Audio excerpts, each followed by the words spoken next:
Jacob had always been a dreamer. Growing up in the bustling streets of Lagos, he had one goal in mind: to study abroad.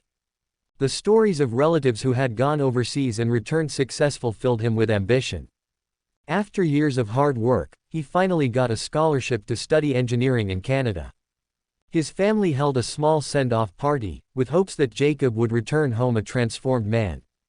As he boarded the plane, his heart swelled with excitement, unaware of the journey ahead that would test him in ways he never imagined.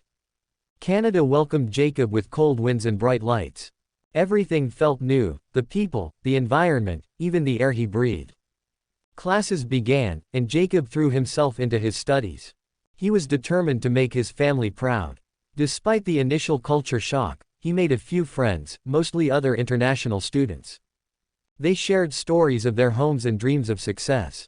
But beneath the surface, there was something about his new life that didn't sit right with him. Something felt off, though he couldn't quite put his finger on it. As the months passed, Jacob began to notice the pressures mounting. The workload was heavier than anything he had experienced before. His professors expected more, and the competition was fierce. Many nights, he found himself staying up until the early hours, struggling to keep up with assignments and readings. His grades, which had been stellar back home, began to slip. He couldn't tell his family; they expected him to excel. The weight of their expectations began to suffocate him. It wasn't long before Jacob found himself drifting towards a group of students who seemed to have it all figured out.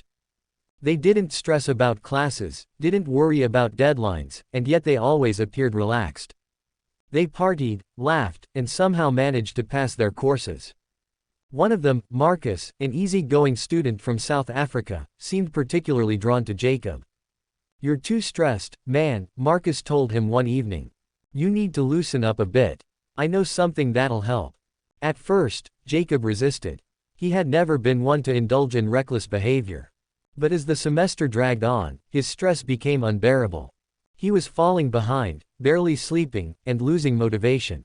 One night, after another failed exam, he found himself knocking on Marcus's door. "You were right," Jacob muttered, tired and defeated. "I need to relax." Marcus smiled, as if he had been waiting for this moment.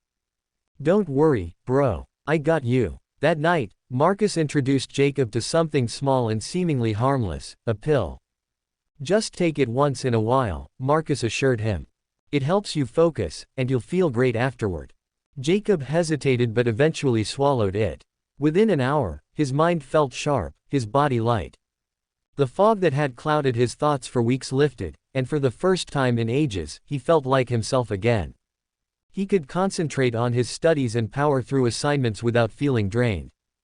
Days turned into weeks, and Jacob found himself relying on the pill more and more. It wasn't just for study anymore. It became part of his routine. Soon, he couldn't go to class or even face the day without it. His friends back home noticed a change in him, but when they asked, he brushed it off.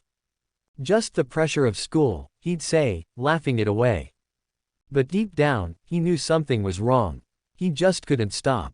One evening, while cramming for an upcoming exam, Jacob received a message from his sister in Lagos. His father had fallen ill, and the family was struggling with medical bills. "We're counting on you, Jacob," she wrote. "You're our hope." The guilt hit him like a wave. Here he was, drowning in a habit he couldn't control, while his family expected him to be their savior. But instead of quitting, he found solace in another pill. It was easier than facing reality. The winter months in Canada were harsh, and the cold only deepened Jacob's isolation. His world revolved around classes and the pills. His once close-knit group of friends began to drift away, sensing something off about him. He missed calls from home, avoided video chats with his parents, and stopped attending social events altogether. The once bright and ambitious student had become a shadow of himself, but no one around him seemed to notice, except Marcus. Marcus had his own secrets. What Jacob didn't know was that Marcus wasn't just another carefree student. He had connections, dangerous ones. The pills Jacob had been taking weren't harmless study aids, they were something much stronger, and much riskier. One night, after a particularly wild party, Marcus approached Jacob with a proposal. "You're running low on cash, right?" he asked, his tone casual but serious. "I can help you out." There's a way to make some quick money. Jacob wasn't sure if it was the drugs talking or his desperation, but he agreed to listen. Marcus laid out a plan. Jacob would help him move certain packages across the city, no questions asked. The pay was good, and all Jacob had to do was deliver. It sounded easy enough. With his father's medical bills piling up and his own finances dwindling, Jacob convinced himself it was a temporary solution, just until things got better. The first few runs were simple.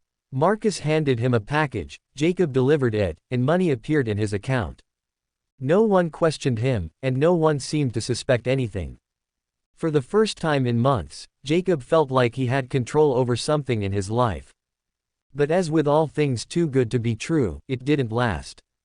One evening, after making a drop-off, Jacob noticed a car following him.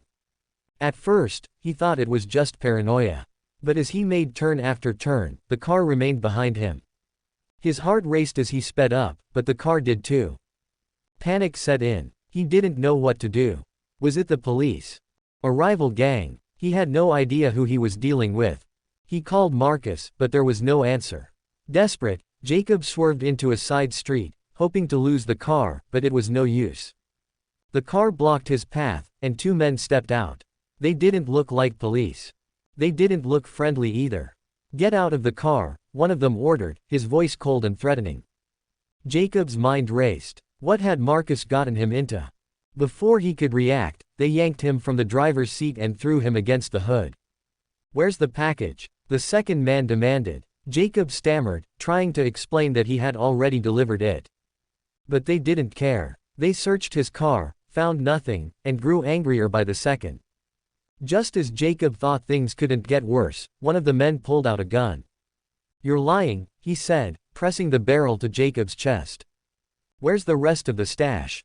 Jacob was trembling, his mind spinning with fear. He didn't know what they were talking about. All he had done was deliver packages, nothing more. But they weren't convinced. In that moment, Jacob realized just how deep he had gotten into something far more dangerous than he had ever imagined. Suddenly, the sound of police sirens echoed through the street.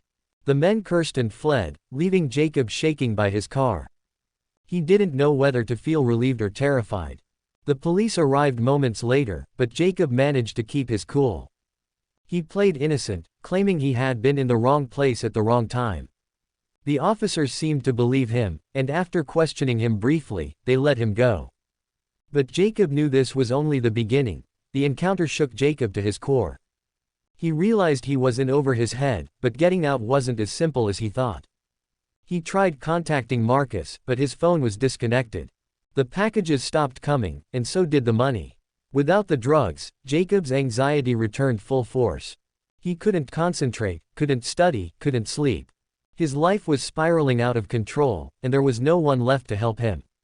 Desperate and alone, Jacob began to consider going to the authorities. But he knew that would mean exposing himself, and worse, exposing Marcus, who likely had dangerous connections.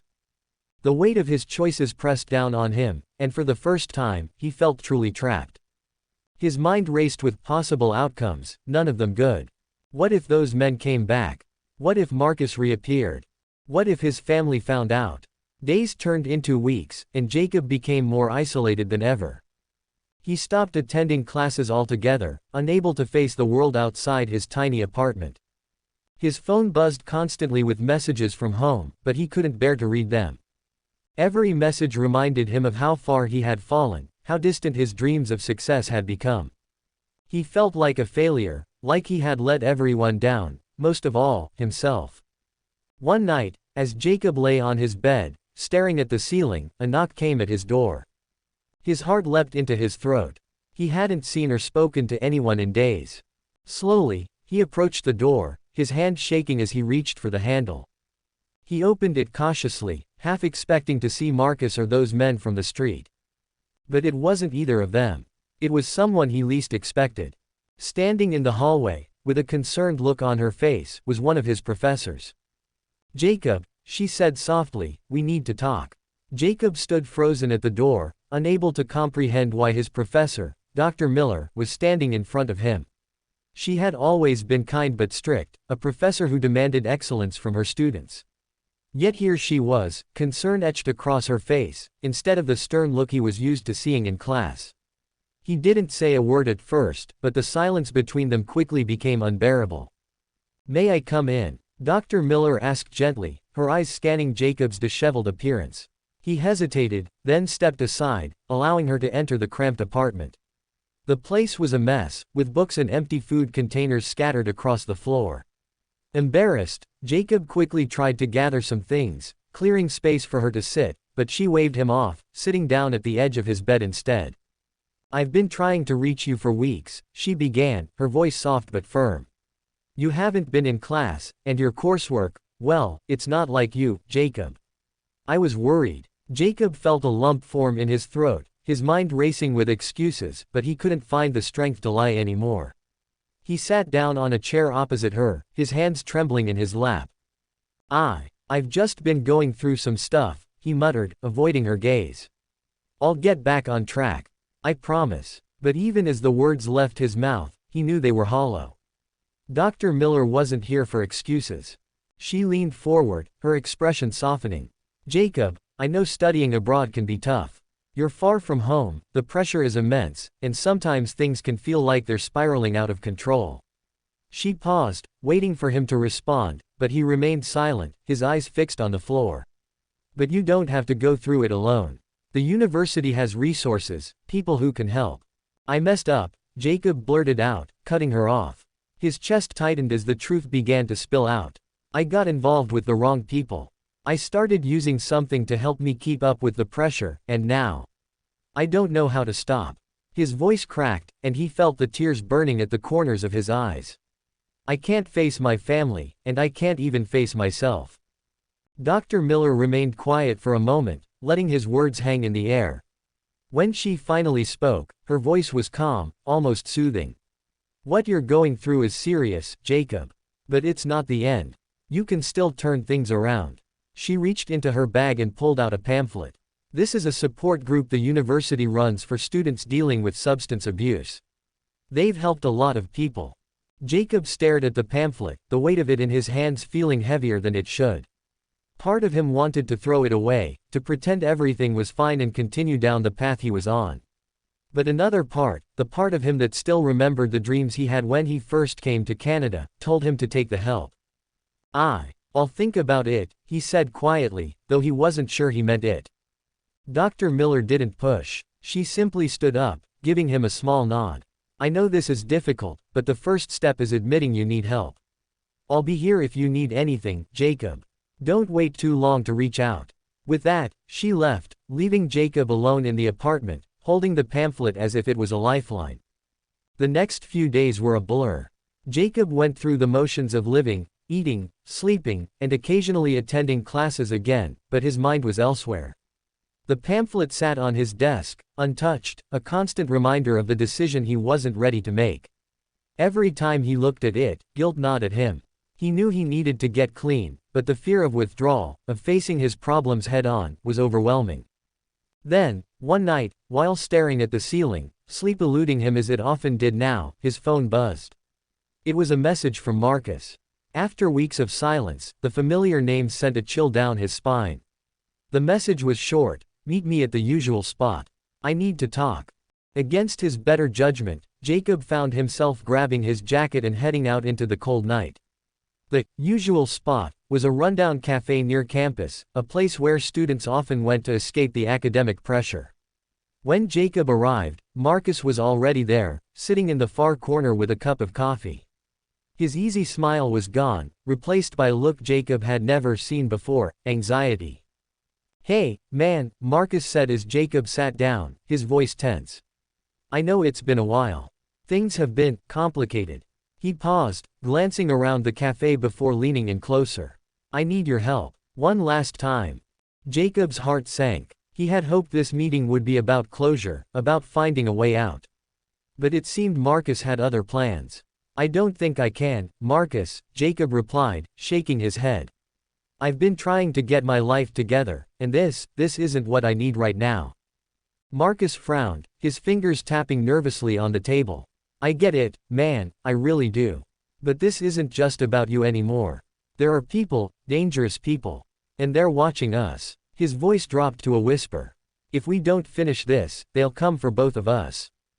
Jacob felt a chill run down his spine. What do you mean, watching us? He asked, his voice barely above a whisper. Marcus looked over his shoulder again, his eyes darting around the room. You think those guys who followed you that night just gave up? They've been looking for me too. I've been laying low, trying to figure out how to fix this, but there's no easy way out. We have to deliver one last package. After that, we're done. They promised. Jacob's mind raced. He had spent weeks trying to distance himself from the world Marcus had dragged him into, but now it seemed like he was being pulled back in. And what if we don't? Jacob asked, though he already knew the answer. They'll find us, Marcus said simply, his voice filled with dread. And they won't be asking nicely next time. Jacob felt trapped, his mind spinning with fear and confusion. He didn't want to be a part of this anymore, but the reality of Marcus's words weighed heavily on him. There was no way out without consequences. As he sat in the dimly lit cafe, he realized that his life had taken a darker turn than he had ever anticipated. I'll think about it, Jacob finally said, his voice hollow. Marcus nodded, though there was no relief in his expression. They both knew that time was running out, and the decision Jacob made in the coming days would determine not only his future but whether he'd make it out alive at all. The next few days passed in a haze of anxiety and sleepless nights for Jacob. He found himself glancing over his shoulder, expecting to see someone lurking in the shadows. The paranoia was suffocating, and each time his phone buzzed, his heart raced, wondering if it was another cryptic message from Marcus or worse, a warning from the dangerous people he was trying to escape. He went to classes, pretending that everything was normal, but his mind was elsewhere, replaying Marcus's words over and over again. They're watching us. Those words haunted him. Jacob didn't know how deep Marcus had gotten them involved, but it was clear they were in too far to simply walk away. He contemplated disappearing, changing his number, dropping out, leaving the city altogether, but even that seemed impossible. They would find him, just like they had found Marcus. One evening, as Jacob was staring out the window of his apartment, lost in thought, his phone rang. It wasn't Marcus this time. It was Dr. Miller. He hesitated for a moment before answering, unsure if he was ready to face her again. Jacob, she said, her voice firm but kind, I haven't seen you in the support group meetings. I thought you were ready to take that step. Jacob felt a wave of guilt wash over him. I've been dealing with some things, but I'm trying, Dr. Miller. I really am. He knew he was lying, and he was sure she could hear it in his voice. Listen, Jacob, she said, her tone softening, I don't know what's going on in your life right now, but you don't have to go through it alone. Whatever it is, there are people who can help you. Don't wait until it's too late. Her words struck a chord in him, and for a brief moment, he considered telling her everything, about Marcus, the drugs, the dangerous people. But he couldn't bring himself to do it. How could she help him out of something this dark, this dangerous? I'll come to the next meeting, he promised, though the words felt empty in his mouth. After a brief silence, Dr. Miller sighed. I hope you do, Jacob. Take care of yourself. And with that, she hung up, leaving him alone with his thoughts once again. Jacob stood by the window, watching the streetlights flicker below. The weight of his situation felt crushing, and he was beginning to wonder if there was any way out that didn't involve getting hurt, or worse. Just as he was about to turn away, his phone buzzed again. This time, it was Marcus. Meet me at the old warehouse tonight. We need to finish this. Jacob's blood ran cold. The warehouse. The last time they had been there, things had gone south fast. It was where they had first met the men who were now hunting them. The idea of going back there made Jacob's stomach churn, but he knew he had no choice. Marcus had made it clear that they were both in danger, and if they didn't follow through, the consequences would be severe. Night fell, and Jacob found himself walking through the quiet streets, the cold air biting at his skin. The warehouse loomed in the distance, its silhouette dark and foreboding. As he approached, his steps faltered. His mind screamed at him to turn back, to run and never look back, but his legs carried him forward. When he reached the warehouse, Marcus was already there, pacing nervously near the entrance.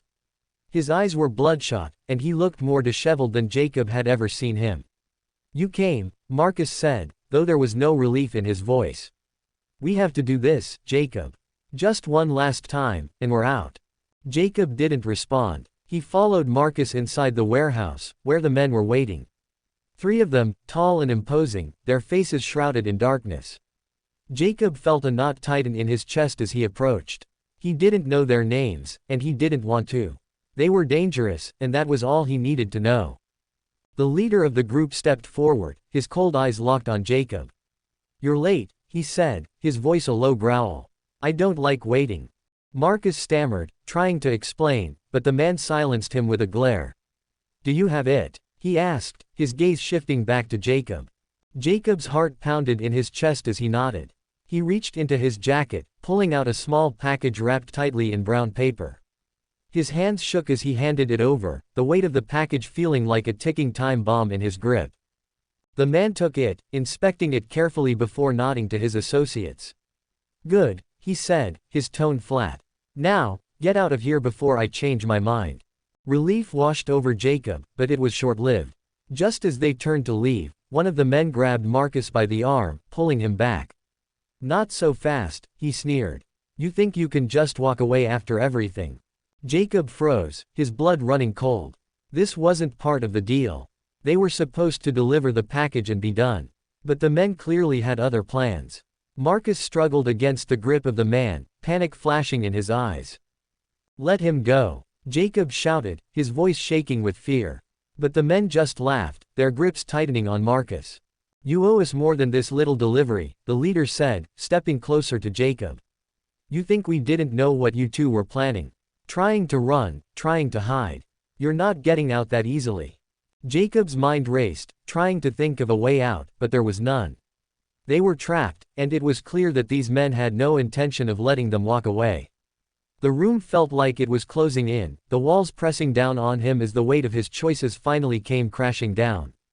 And then, without warning, the sound of a gunshot echoed through the warehouse. Everything seemed to slow down. Jacob's heart stopped as he watched Marcus collapse to the ground, blood pooling beneath him. The men didn't flinch, their expressions cold and indifferent as if they had just swatted a fly. Jacob's body moved before his mind could catch up. He ran. Jacob's legs propelled him forward as if on autopilot, his heartbeat pounding in his ears.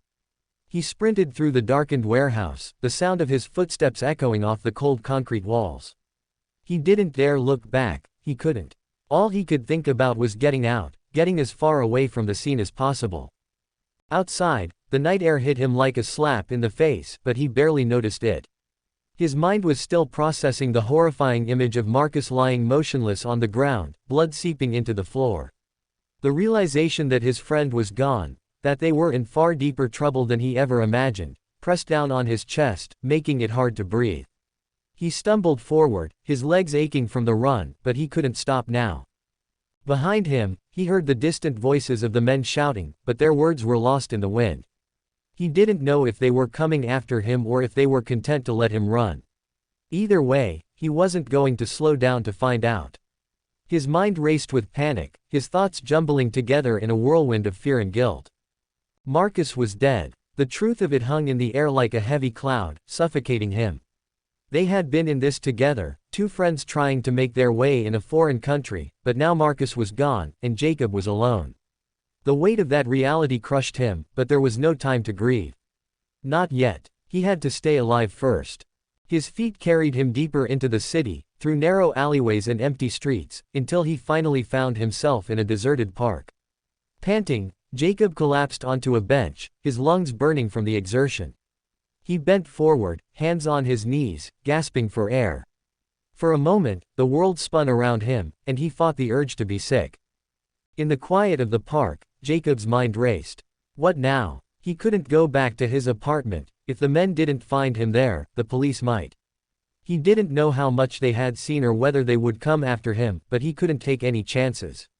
The only thing that was clear was that his life as he knew it was over.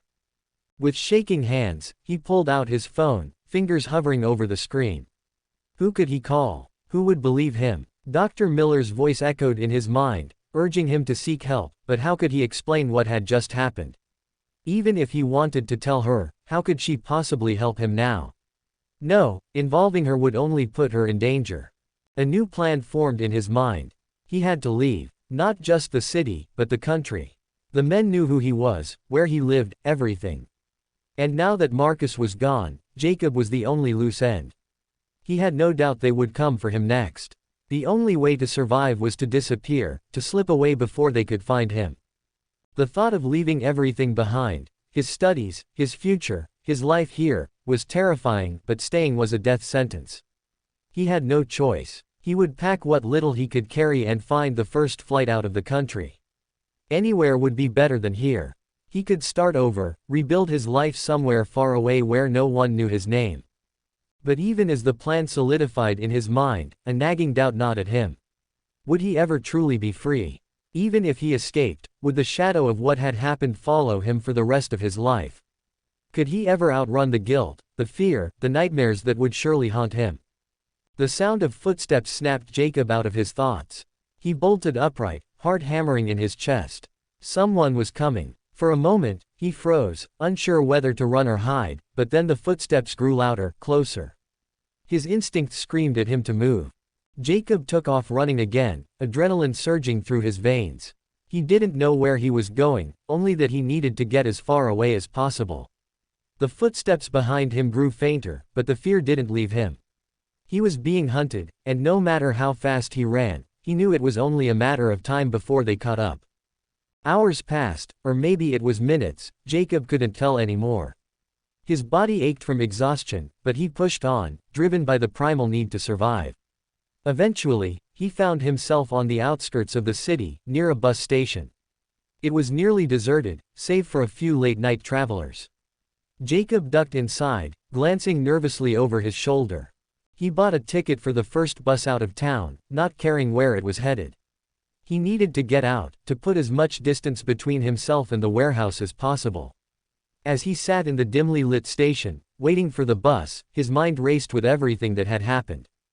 Marcus's face flashed before his eyes again, and this time, the grief hit him like a wave. He had dragged Marcus into this. If only they hadn't gotten involved with the drugs, if only they had been smarter, more careful, maybe none of this would have happened. But it was too late for regrets. Marcus was gone, and there was nothing Jacob could do to change that. When the bus finally arrived, Jacob climbed aboard, slumping into a seat at the back. As the bus rumbled to life and pulled away from the station, he stared out the window, watching the city lights fade into the distance. He didn't know where he was going or what would happen next, but one thing was certain, his life would never be the same again. As the bus sped down the highway, Jacob allowed himself to close his eyes for a moment, hoping for a brief escape from the nightmare his life had become. But even in sleep, there was no peace. The faces of the men, the sound of the gunshot, the image of Marcus on the ground, all of it replayed in his mind, a constant reminder of the darkness he had been pulled into. The bus rolled on, carrying him farther from the city, from his old life, and deeper into the unknown. Jacob didn't know what awaited him at the end of the road, but he couldn't shake the feeling that, no matter how far he ran, the shadows of his past would always be right behind him, lurking, waiting for the right moment to pull him back in.